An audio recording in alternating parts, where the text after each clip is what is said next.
Welcome everybody to this new lecture of our series Electricity and Magnetism.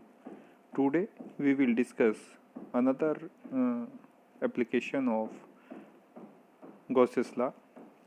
In our previous lecture we discussed about the symmetries requirement for Gauss's law and the first application of Gauss's law, which is the electric field due to a point charge.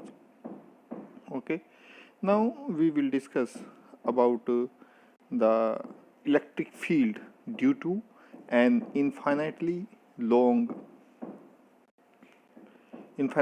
of charge, or electric field due to a infinitely long charged wire.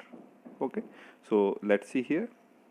So for this application and to deduce the value of electric field by the use of Gauss's law, by the framework of Gauss's law, let us consider an infinitely long wire which is uniformly charged, and the linear charge density.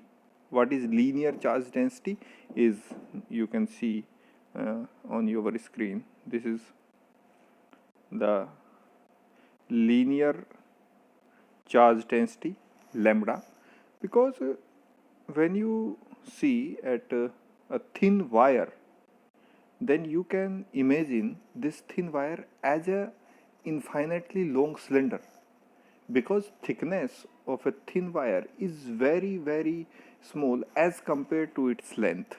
Okay, so you have to put this lambda. What is lambda? Lambda is charge per unit length, means एक unit length में कितना charge है, that is signifies by lambda.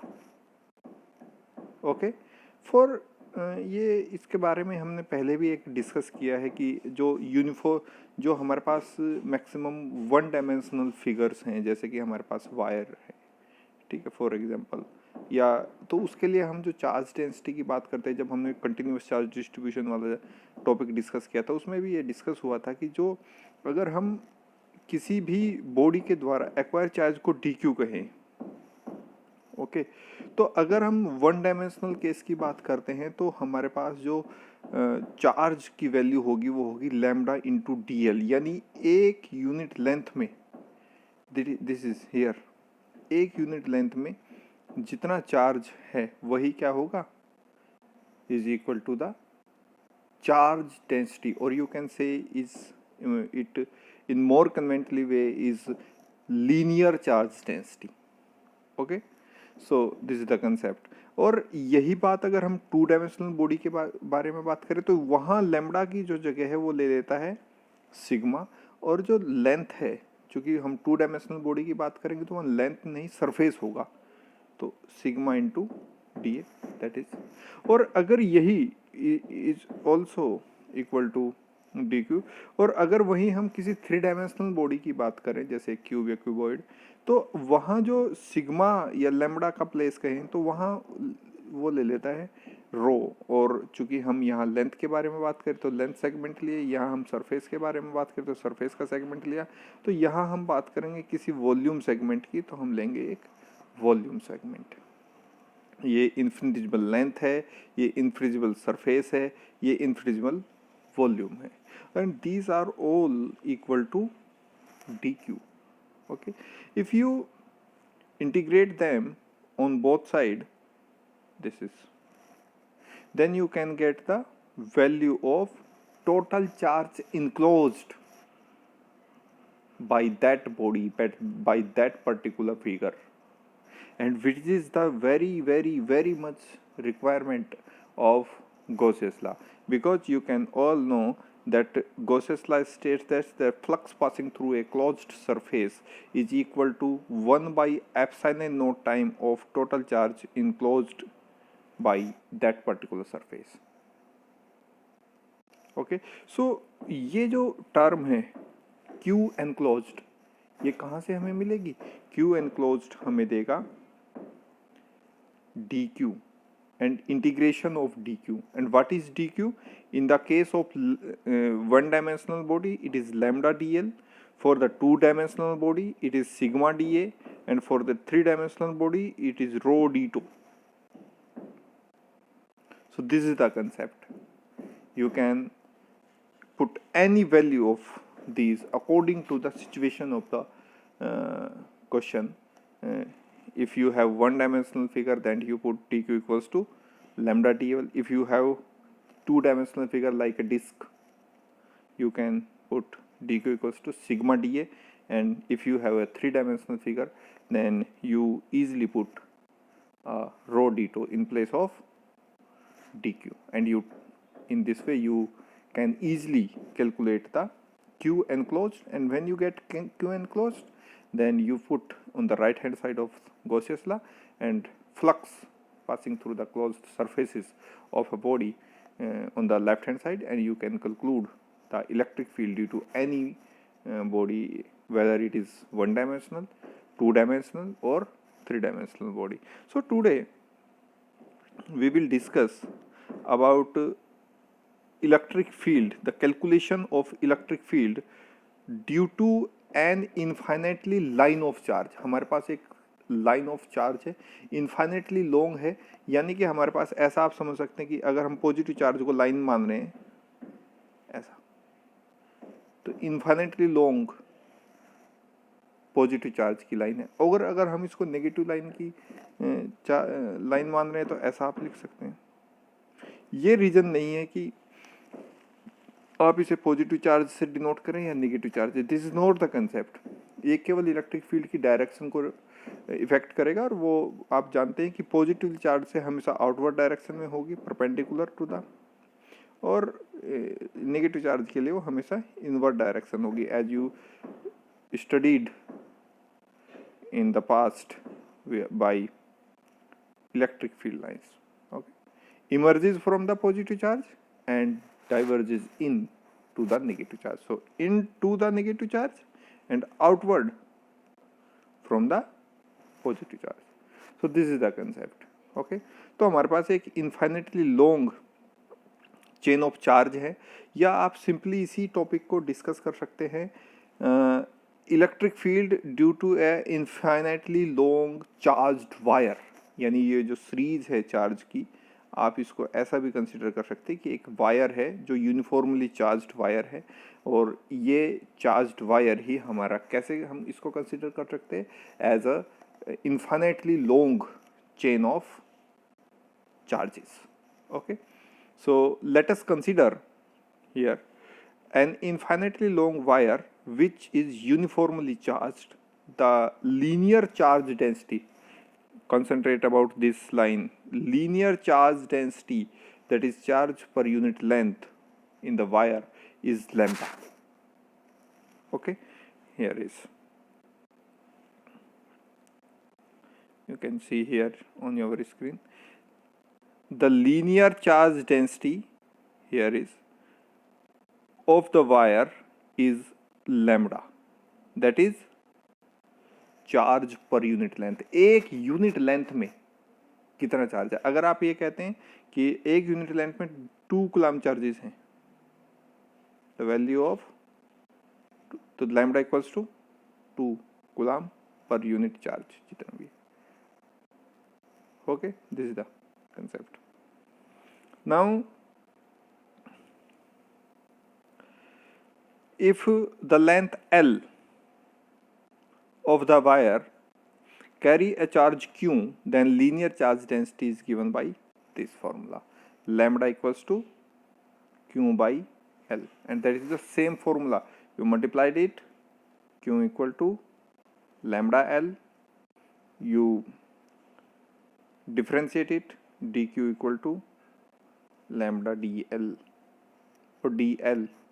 That is not the point of discussion that you have to take small l as a length segment or capital L as the length of the wire. That is not the point of discussion.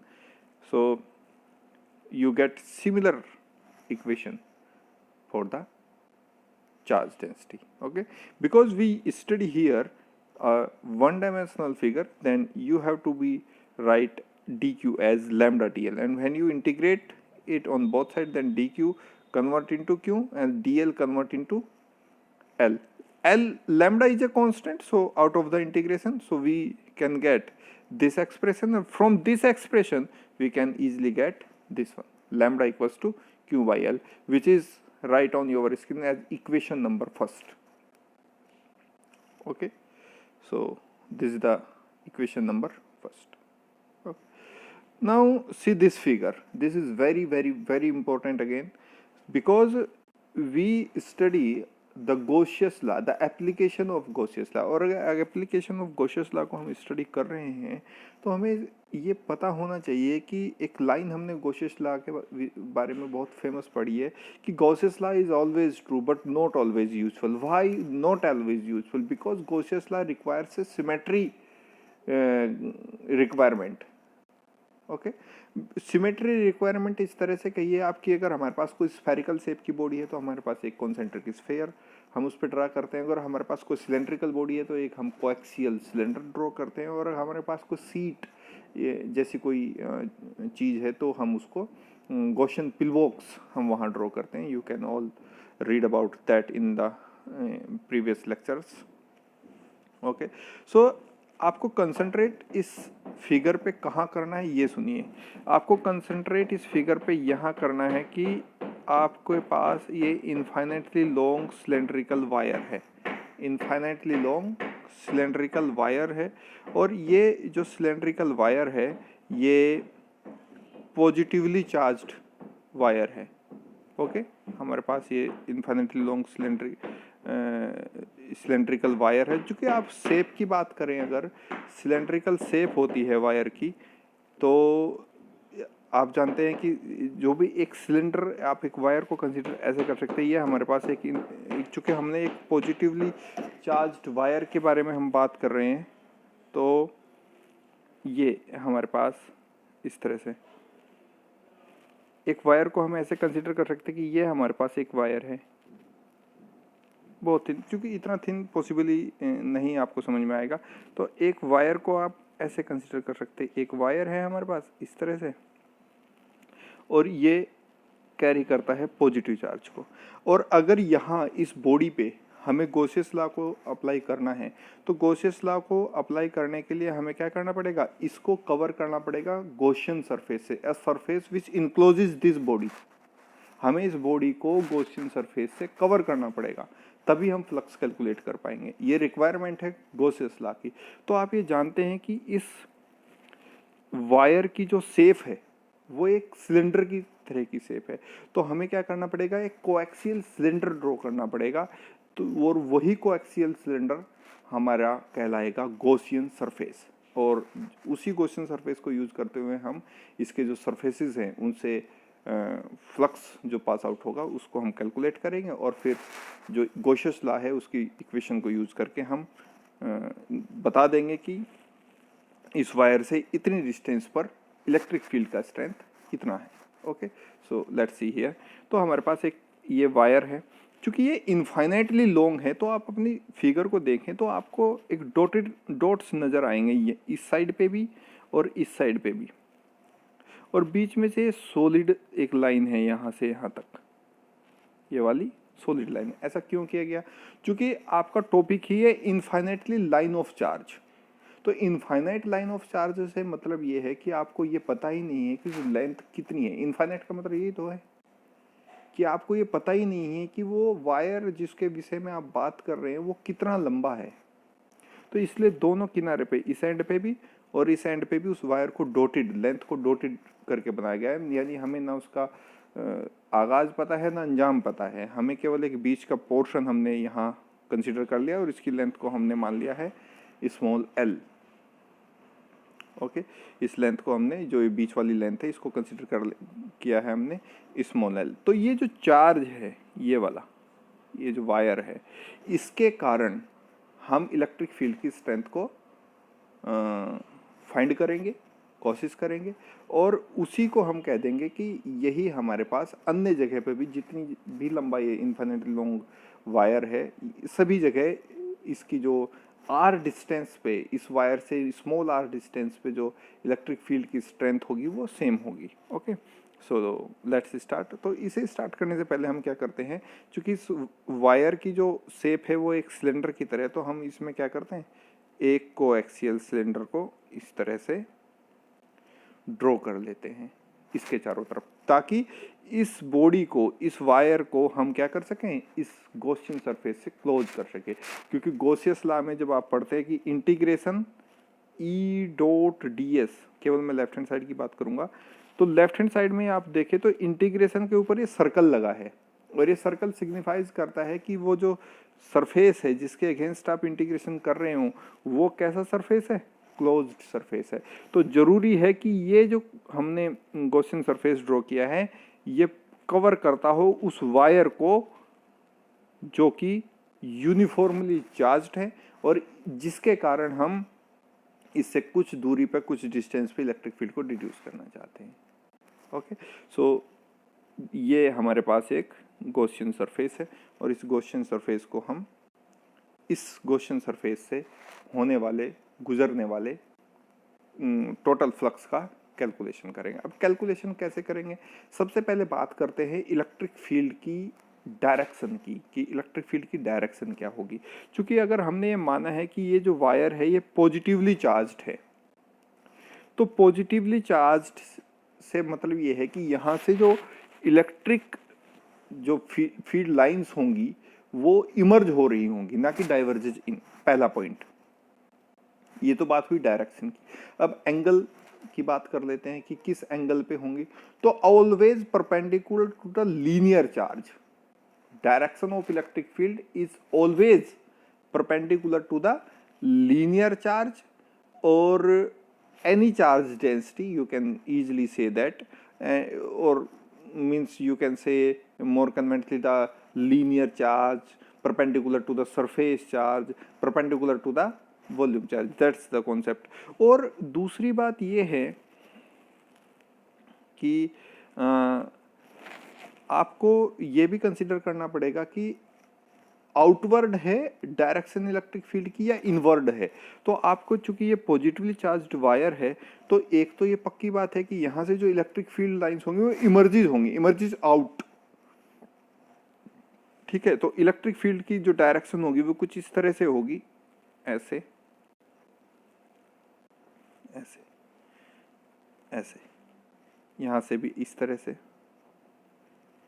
ठीक है, ये हुई direction of electric field, always outward because of positive charge. अगर यही हमारे पास positive charge की जगह negative charge होता तो यही डायरेक्शन कैसे हो जाती, इनवर्ड हो जाती, ऐसे हो जाती, पर परपेंडिकुलर तब भी रहती, perpendicular to the linear charge, ऐसे for the negatively charged. Okay, तो दिस इज द कंसेप्ट। तो हमारे पास ये पॉजिटिवली चार्ज्ड वायर है। अब इस वायर से हमने इलेक्ट्रिक फील्ड की डायरेक्शन को डिड्यूस करते हैं, डायरेक्शन हमने बता दी कि इलेक्ट्रिक फील्ड की। अब इस वायर के कारण हमने मान लिया कि स्मॉल आर डिस्टेंस पे, यहाँ से इसकी एक्सेल से जो हमने सिलेंड्रिकल सरफेस ड्रॉ किया है, ये वाला सरफेस, इसकी एक्सिस से स्मॉल आर डिस्टेंस पे यहाँ कोई पॉइंट है P, और इस पॉइंट पे हमने इलेक्ट्रिक फील्ड की इंटेंसिटी को हमें डिड्यूस करना है, हमें इसका रिजल्ट निकालना है। कितने, इस एक्सिस से कितनी दूरी पर है, ये स्मॉल आर डिस्टेंस पे है, और ये इस पॉइंट को हमने नाम दे दिया P, यानी पॉइंट P पे हमें इलेक्ट्रिक फील्ड की स्ट्रेंथ को कैलकुलेट करना है। ठीक है, अब बात आती है कि अगर इलेक्ट्रिक फील्ड की स्ट्रेंथ को कैलकुलेट हमें करना है और by the use of Gauss's law करना है, तो हमें क्या करना पड़ेगा, हमें फ्लक्स कैलकुलेट करना पड़ेगा Gauss's law, because phi E is equal to 1/ε0 of Q enclosed.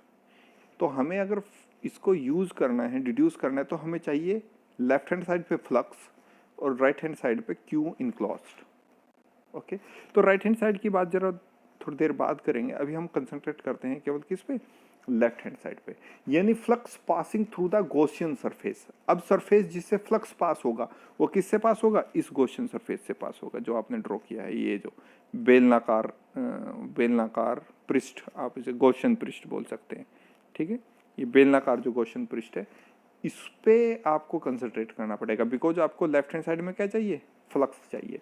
और फ्लक्स को आप कैसे कैलकुलेट करेंगे, जब यहाँ से गुजरने वाला फ्लक्स आप निकाल पाएंगे। अब ये जो सिलेंड्रिकल सरफेस हमने ड्रॉ किया है, जिसको हम गॉसियन सरफेस कहते हैं, इस सरफेस के 3 फेसेस हैं। एक ये वाला, इसको हम फ्लैट या प्लेन सरफेस S1 कहेंगे। ये दूसरे वाला है, ये सिमिलर फेस है, जैसा ये फेस है ऐसा ही ये फेस है, इसको हम फ्लैट फेस S2 कहेंगे। और एक ये कॉर्ड फेस है हमारे पास, ये वाला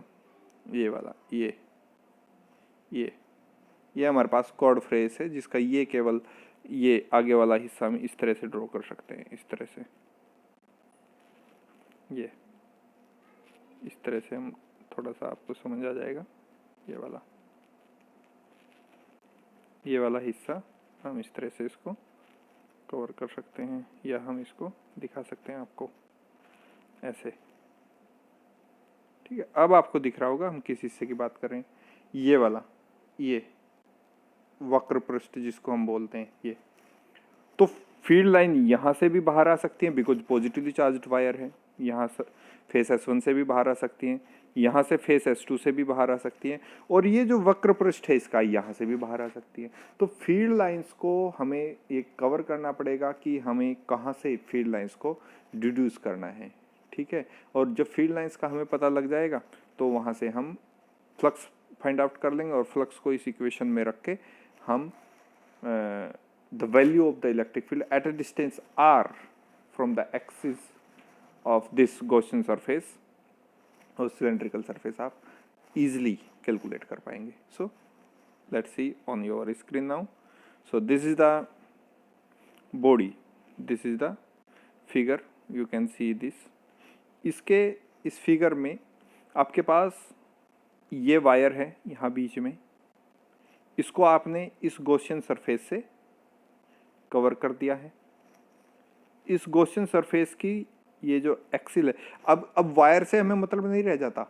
जब हम किसी भी ऑब्जेक्ट को गॉसियन सरफेस में कवर कर देते हैं तो हमारा पूरा जो कंसंट्रेशन है वो आ जाता है गॉसियन सरफेस पे, फिर हमें उस ऑब्जेक्ट से मतलब नहीं रहता। ओके, तो यहाँ से अब आपको इस वायर के कारण आर डिस्टेंस पे, ये आर डिस्टेंस है, एक पॉइंट है P जिस पर आपको इलेक्ट्रिक फील्ड की स्ट्रेंथ को, वैल्यू को फाइंड आउट करना है। Okay, so let's see this.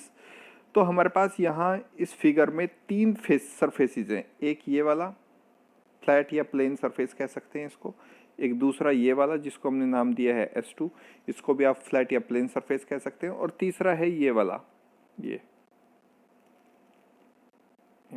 जिसको हम कॉर्ड सरफेस, ये वाला, ये पूरा ऐसे वक्राकार पृष्ठ आप इसे बोल सकते हैं, कॉर्ड सरफेस। ओके, तो हमारे पास 3 सरफेसेस हैं, और तीनों सरफेसेस से होकर जाने वाले फ्लक्स की वैल्यू को हमें कैलकुलेट करके बताना है। The direction of electric field के बारे में हमने बात कर ली, चूंकि पॉजिटिवली चार्ज्ड वायर है तो हमारे पास आउटवर्ड डायरेक्शन में हो गया, always perpendicular to the linear charge, ठीक है। So let us start this concept. Now you can see on your screen that here let us consider a point P.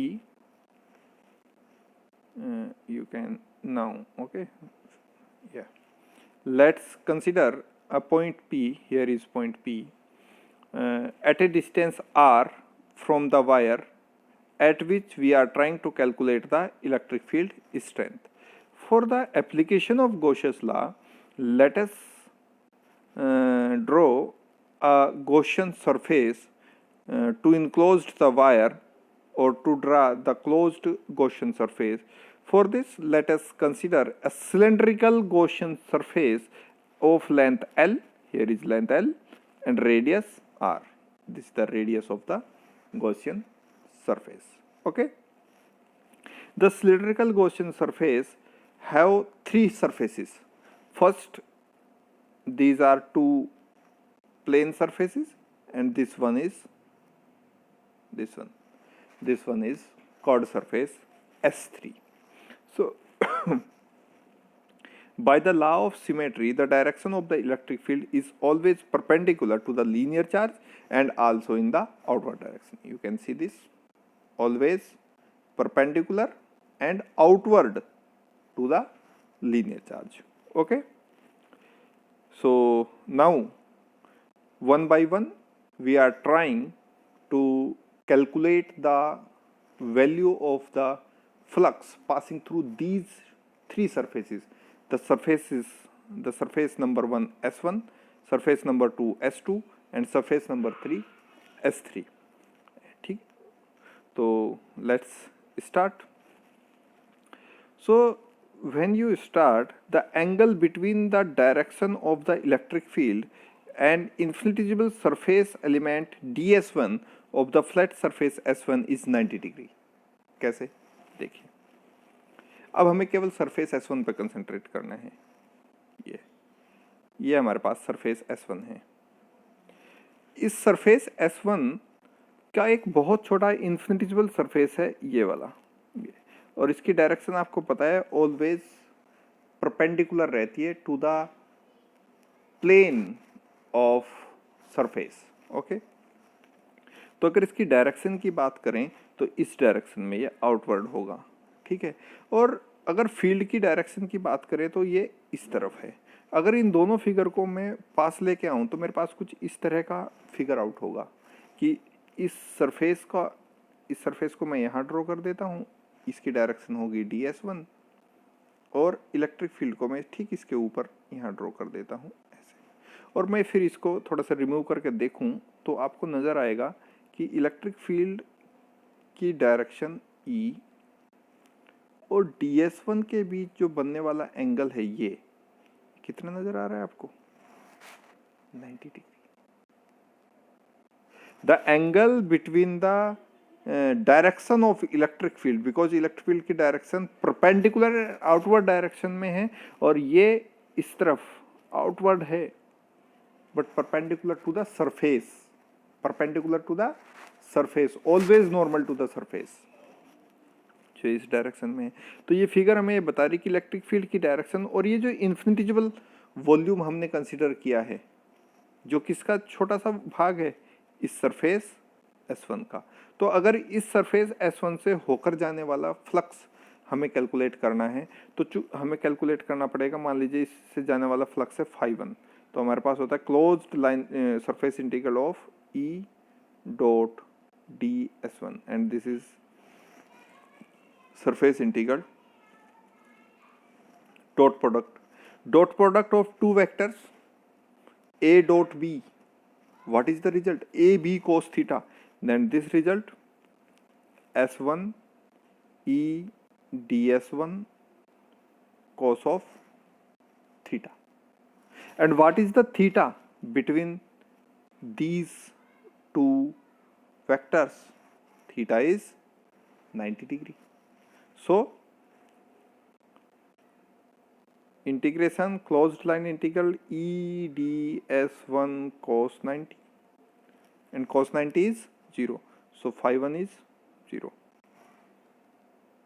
That means no field lines are passing through this particular surface. इस surface से जिसका नाम हमने S1 रखा है, इस flat surface से या प्लेन सरफेस से कोई भी फील्ड लाइन पास नहीं हो रही है, बिकॉज इससे गुजरने वाला फ्लक्स क्या है? 0, as you can calculate here. So now you can look on your screen and we can easily calculate this as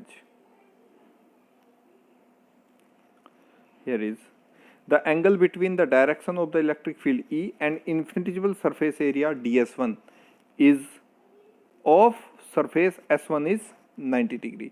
So the amount of flux passing through surface S1 is φ1 E dot ds1 cos theta 90 degree. So flux value is 0. यानी इस Gaussian surface जो हमने draw किया है, cylindrical Gaussian surface, इस Gaussian surface के face S1 से, ये सरफेस S1 से जो प्लेन या फ्लैट सरफेस आप कह सकते हैं, उससे गुजरने वाली फ्लक्स की वैल्यू 0 है. यानी इस सिरे से कोई भी फील्ड लाइन पास नहीं हो रही है. Okay, so move towards next surface, which is surface S2, and we are concentrated on this particular surface only. Okay, this one. So हमारे पास ये एक दूसरा सरफेस है जो एक फ्लैट या प्लेन सरफेस ही है. पहले सरफेस S1 की तरह इस सरफेस का नाम है S2. इस सरफेस का एक छोटा सा इन्फिनिटिजिबल वॉल्यूम इन्फिनिटिजिबल सरफेस एरिया हमने कंसीडर कर दिया और इसकी डायरेक्शन कुछ इस तरह से होगी, E ds2 perpendicular to the surface and in outward direction. तो अगर आप ई की डायरेक्शन को कंपेयर करें ds2 की डायरेक्शन से तो आप कुछ इस तरह का फिगर आउट करते हैं कि ई की डायरेक्शन अपवर्ड है आउटवर्ड डायरेक्शन में और ये इस तरह से coaxially outward. The direction of ds2 इज coaxially outward and the direction of electric field is perpendicular to the axial axis of cylinder. तो अगर इन दोनों फिगर को मैं इस तरह से ड्रॉ करूं कि ये डायरेक्शन हुई ds2 की और ds2 क्या है, एक छोटा सा इन्फिनिटिजिबल सरफेस एरिया है किसका, इस पूरे सरफेस S2 का, और यहाँ डायरेक्शन हमें दिखाई गई है इलेक्ट्रिक फील्ड की. अगर दोनों फिगर को मैं कंक्लूड करूँ तो मुझे कुछ इस तरह की फिगर नजर आएगी ds2. और अगेन ये हमें दिखाता है कि इन दोनों के बीच का जो एंगल है वो कितना है, 90 degree. So let's see now on your screen.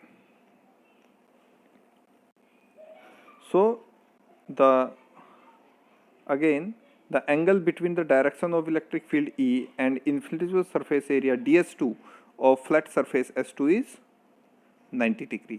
Then the amount of flux passing through this surface S2 is phi2. Phi2 equal to E dot ds2 and this one E ds2 cos 90.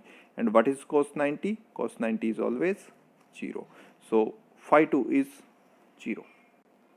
Again, this is the same result as we obtained in the case of surface number 1. That is, no field lines is passing through this surface because flux passing through this surface is 0. That means this result deduce that no field lines is passing through this surface and no field lines is passing through this surface. And we have only 3 surfaces. Out of 2 there is no field line. Then all the field lines, all the flux is passing through the third surface. This is the clear result, clear result about this figure. No field lines passing through surface S1, no field lines passing through surface S2, and we have only 3 surfaces. Then all the field lines are passing through the surface number 3, that is S3, that is chord surface, this one, this chord surface.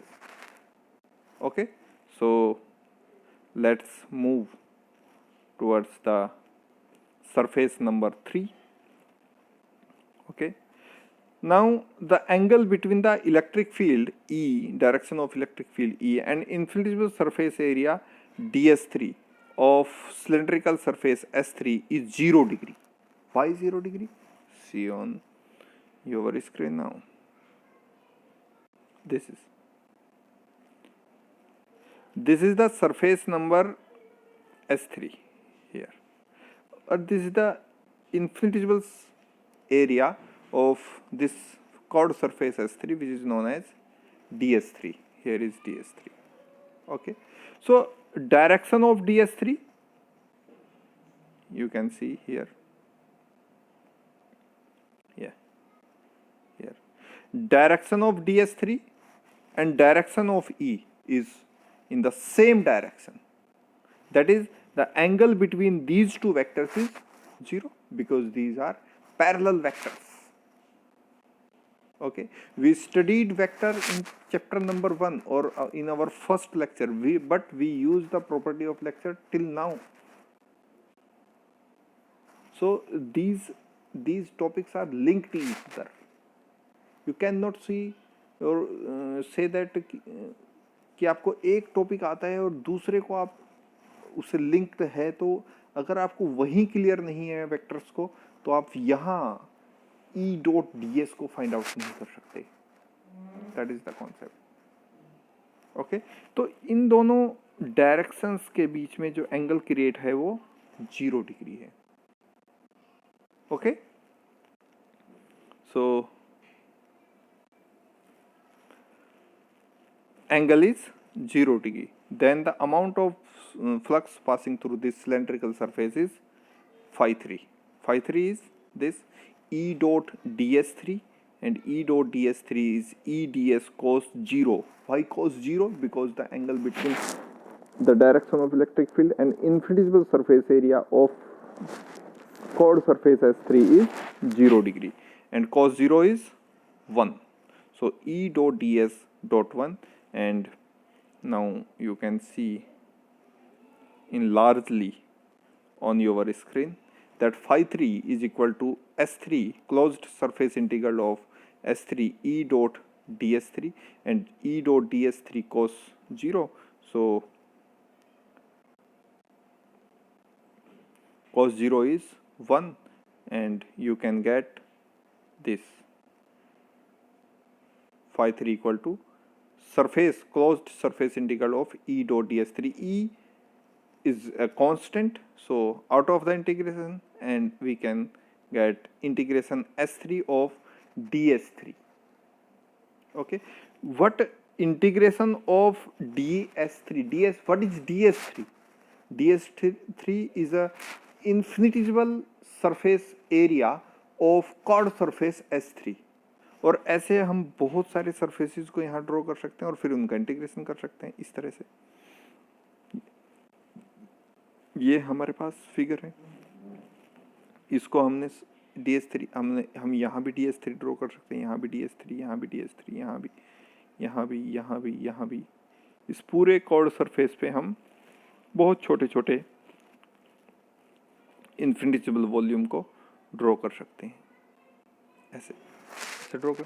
तो अगर और फिर हम इन सारे surfaces को, जितने भी surfaces हैं, इन सब को हमें ऐड करना है. ऐड करने के लिए हम इंटीग्रेशन का यूज कर रहे हैं. इंटीग्रेशन है हमारे पास integration closed integration of ds3. तो ये जो डिड्यूस करेंगे, ये जो इस पूरे कॉर्ड सरफेस को फॉर्म कर देंगे. और आप जानते हैं कि किसी भी सिलेंड्रिकल सरफेस का जो कॉर्ड सरफेस होता है वो कितना होता है, 2 पाई R L. 2 pi is constant, r is the radius of the cylindrical surface, and l is the length of that particular cylinder. Okay, so this infinitesimal surface when added to each other create the total chord surface of that particular cylinder. Okay, so this is ds3 is 2 pi rl. So phi 3 is E dot 2 pi rl, or E into 2 pi rl here is. So the total flux passing through the Gaussian surface is phi equal to phi 1 plus phi 2 plus phi 3. As you know that phi 1 we deduce that is 0, phi 2 is 0, phi 3 is E into 2 pi rl. So phi E, the total flux passing through the Gaussian surface is E into 2 pi rl. Let's say this equation number 2. Okay, तो जो left hand side थी Gaussian surface गॉसियस law की, वो हमने deduce कर दी है और हमने फ्लक्स को कैलकुलेट कर लिया है. तो हमारा आधा काम अभी समाप्त हो गया है. अभी जो हमारे पास काम बचा है वो बचा है क्यू एनक्लोज्ड को निकालना. चूँकि हमारे पास लेफ्ट हैंड साइड में हमें चाहिए फाई ई, और राइट हैंड साइड में ये तो कांस्टेंट है 1/ε0, और राइट हैंड साइड में चाहिए हमें क्यू इनक्लोज्ड. तो हमने क्या कर दिया, लेफ्ट हैंड साइड को कैलकुलेट कर दिया है, और वो हमारी इक्वेशन नंबर 2 हमको टोटल फ्लक्स को बता रही है जो passing through this Gaussian surface. Okay, तो so now calculate Q enclosed, the total charge enclosed by the Gaussian surface. So now look at the Gaussian surface. Here is इस Gaussian surface, ये Gaussian surface आपने draw किया है ऐसे cylindrical, तो इस surface ने कितना चार्ज घेरा हुआ है वो आपको डिड्यूस करना है, वो आपको निकालना है। ओके, तो इस सरफेस की जो लेंथ है वो L है और पर यूनिट लेंथ में जो चार्ज है वो कितना है, लैम्ब्डा है। तो इस पूरी लेंथ में कितना चार्ज होगा, एक यूनिट लेंथ में चार्ज है लैम्ब्डा और टोटल लेंथ है L, तो टोटल चार्ज कितना होगा, lambda into L। Simple, see here.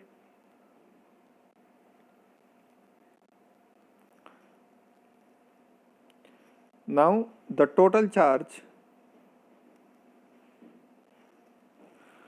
bounded or enclosed by the Gaussian surface is Q enclosed charge per unit length or length of the enclosed cylinder, that is lambda into L. Okay, you can see here.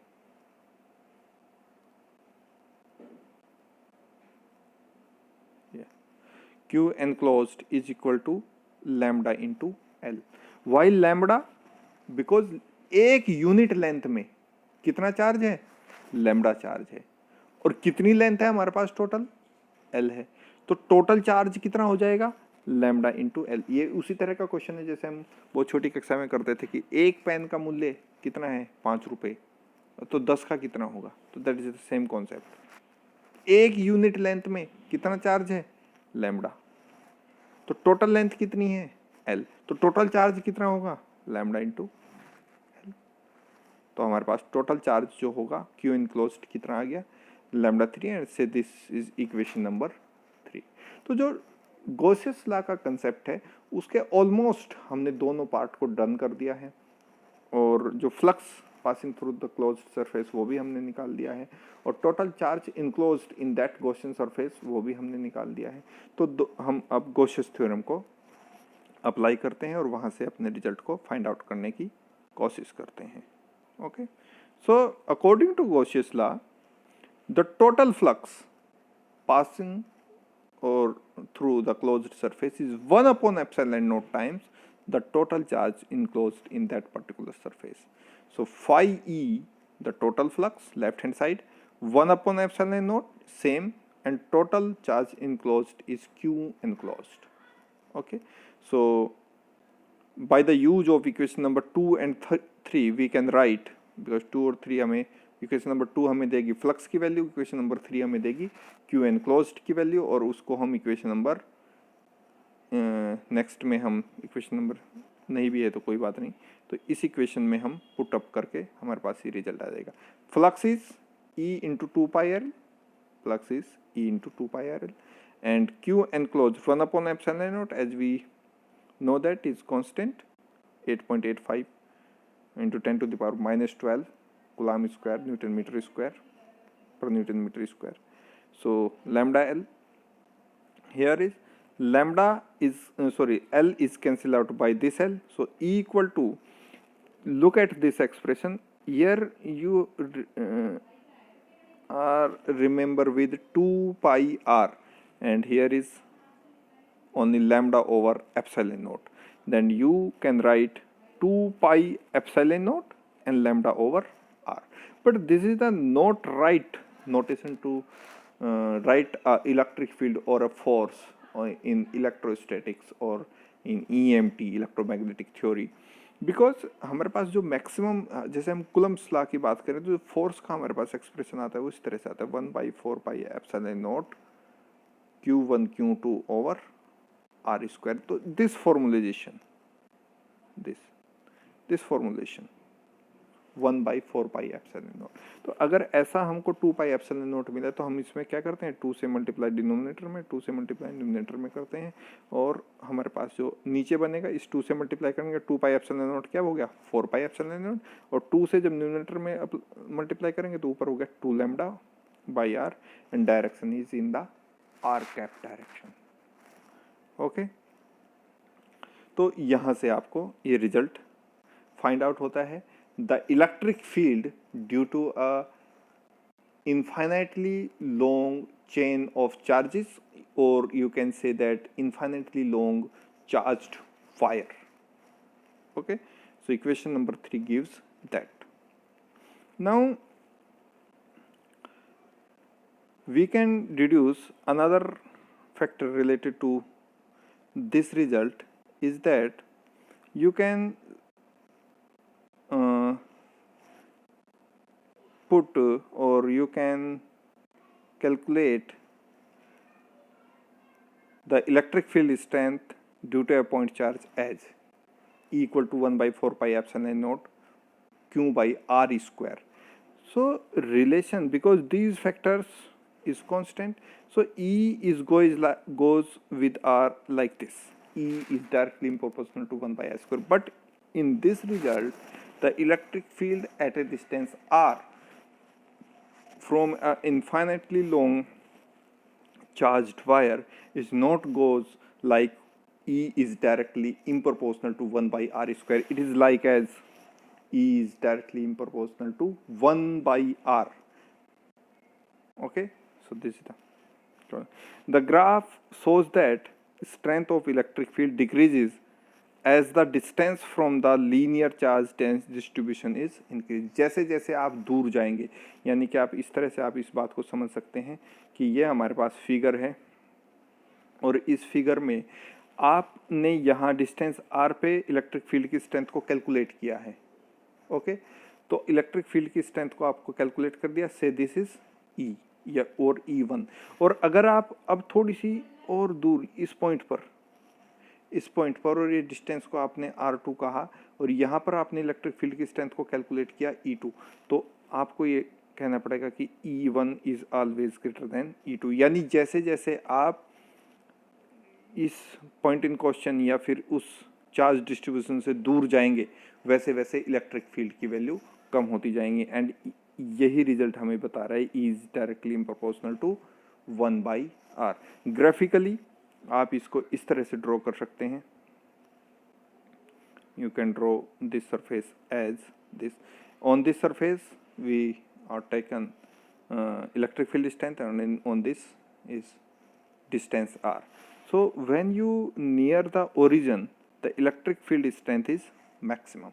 When you move from the origin, then electric field strength is decreases, and at some point it is almost zero.